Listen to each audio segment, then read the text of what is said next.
I think there's this feeling among translators, among freelancers in general, I should say, not just freelance translators, but freelancers in general, that you have your prospective clients and people you might be able to get a job from. And then you have all these other translators like yourself who are your competitors. And so you kind of need to be very nice to these people, but you need to be very wary of these other people, your potential competitors, and kind of not share too much with them and not be too buddy-buddy with them. Well, you can be buddy-buddy, but be very careful about what you share with them, what you talk about with them, et cetera, et cetera. And this can be a very big mistake. And so I wanted to talk to you about why this is the case. I'm going to talk to you from my personal experience, what I've been through.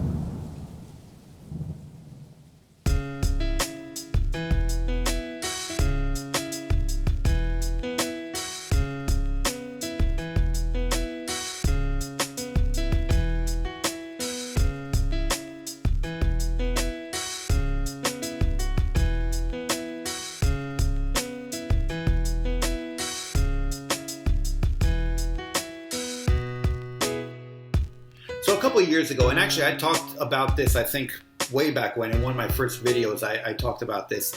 But years ago, I was, I still am a freelance translator now. Now I'm more my agency, though. But as a freelance translator, I remember I'd been contacted for a translation that I couldn't really handle. It was my language combination, but it was too technical, and I wasn't concentrating on technical stuff back then. And I didn't really feel comfortable that I could really do the best job. And but I did know someone who could. I knew someone who did technical translations and who I felt could probably handle it. So I contacted this other person. I was like, look, I've been contacted for this job. I can't do it. Do you think you could handle it? And he wrote back and he's like, yeah, that sounds perfect for me. And then he offered, in fact, I didn't even bring it up. He offered, he's like, look, I can pay you 10% of, whatever they pay me. I'm happy to pay you 10% finder's fee. And I was like, okay, yeah, sure. That sounds awesome. So anyway, I ended up passing it to him. So I didn't act as project manager or anything. I put the end client directly in touch with him. And I told the end client as well. I was like, I'm going to put you in touch with someone who's better equipped to handle this particular translation.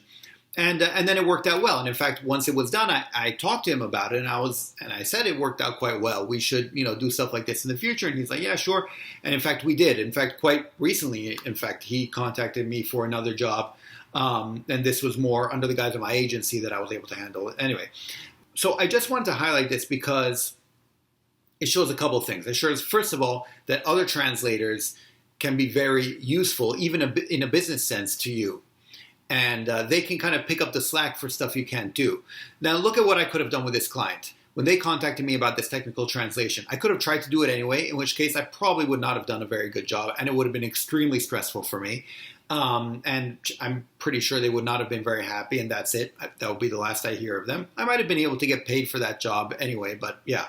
But it definitely would have taken time away from other stuff that I could have been working on at the same time. I could have also just said, I can't handle it, sorry. Better luck next time. Or I could have, said I can handle it and then tried to project manage the other translator. This is what a lot of people do when they're first trying to set up their agency, and they kind of pretend they're doing it themselves and hand it off, which is a big mistake. I'm not going to get into that now, but that can be a very big issue, because then you can be held liable for mistakes that other people do, and it can become a whole big mess. Not to mention that then you're caught in between having to pay someone and getting paid and acting as an intermediary, which is what agencies do, and it can be a whole headache unto itself. So there were various options there. At the end of the day, I think I had the best option, with one little caveat, and I kind of want to get into that to show you what options you have. If you ever get contacted for a translation that you can't do, because it's too technical, or maybe you just don't have time or something like that, you can do something similar with another translator that you work with, that you trust, and you can try to figure that out. Now, a couple of the issues that could have come up, and this will lead to what I want to say, were, first of all, I might not have gotten paid. Like I told you, he said he would pay me 10% commission. He might not have paid me in the end, or kind of just not told me how much he made or something like that at the end of the day. I wasn't too worried about this. A, I know him and I've worked with him before. B, he doesn't know how close I am to the end client. And so if there's any communication between me and the end client, and I find out that he's been lying, then it could be a thing not only with his relationship towards me, but toward the end client, right? And so he doesn't want to risk that. C, also, quite frankly, even if he told me a different amount and it were a bit off, I mean, it doesn't matter. It's 10% commission, so it's not like it would have mattered too much to me. But that wasn't the main thing I was worried about. The main thing I was worried about was what if he did a crummy job, even though I told the end client that I wasn't doing it, that that it was someone else. I was still referring him. It was still a recommendation. So if he does a crummy job, then it kind of reflects badly on me.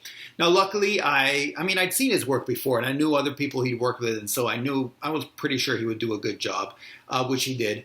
But in fact, actually, one question did come up at some point, and for which the client did email me and say because he was missing some file or something, and but in the end, it got sent and it was fine.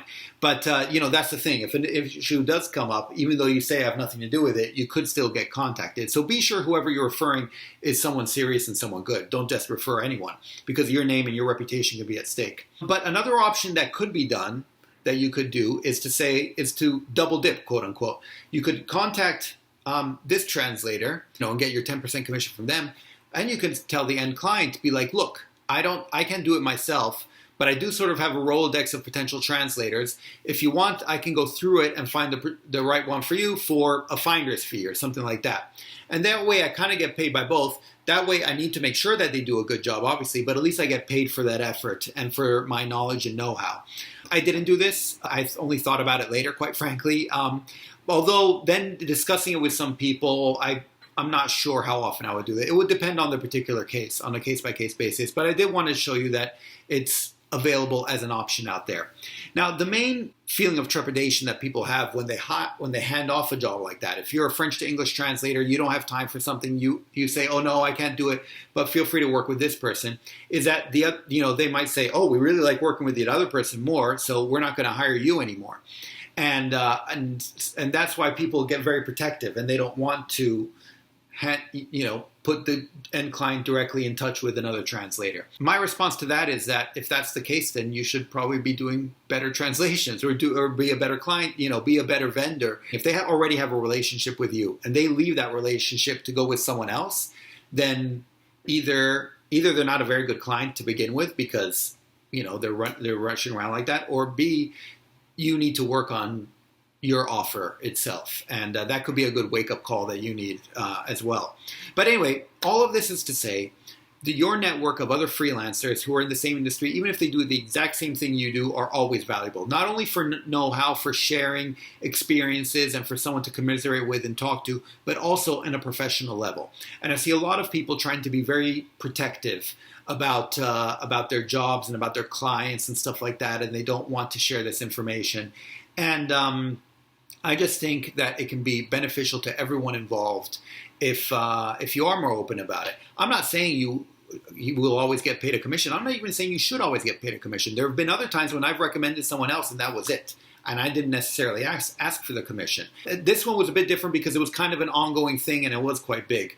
And if it's a job here and there, especially if I can't handle it, then I'll hand it off.